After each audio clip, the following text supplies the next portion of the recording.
Welcome to Divya's interest. இது சாட்டர்டேயோட mini vlog தான். Afternoon போல தான் கொஞ்சம் பொறுமையாக எழுந்துச்சு கிச்சனுக்கு வந்து ஒரு வேலையாக பண்ணிகிட்டு இருந்தேன். அவர் ஆஃபீஸ் கிளம்பிட்டாரு, எனக்கு மட்டும்தான் லஞ்சு. ஸோ சிம்பிளாக ஒரு தாளிச்ச சாதம் மாதிரி பண்ணிக்கலாம் தான் எல்லாமே கட் பண்ணி வச்சுட்டு இருந்தேன். கேரட் பச்சை பட்டாணி போட்டு வெஜிடபிள் பிரியாணியும் கொஞ்சமாக வெண்டைக்காய் இருந்துச்சு, அதை ஃப்ரை பண்ணிக்கலாம் தான் ரெண்டுமே ரெடி பண்ணேன். ஒரு ஆளுக்குனால நிறையா எதுவும் ஸ்பெஷலாலாம் செய்யலை, சிம்பிளாகவே செஞ்சுக்கலாம் தான் எல்லாம் ரெடி பண்ணேன். நைட்டு வந்தால் மீதி இருந்தால் அவரும் சாப்பிட்டுப்பார்.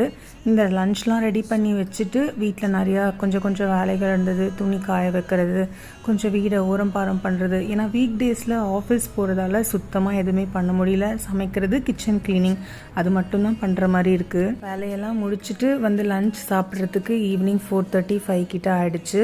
அதுக்கப்புறம் கொஞ்சம் நேரம் ரெஸ்ட்டு தான். அதோட நைட்டு வந்து வெசில்ஸ்லாம் வாஷ் பண்ணி வச்சுட்டு கிச்சனை நல்லா க்ளீன் பண்ணி வச்சுட்டு சண்டே கிருத்திகன்றதால எல்லாமே நெக்ஸ்ட் டேக்கு தேவையானதும் ரெடி பண்ணி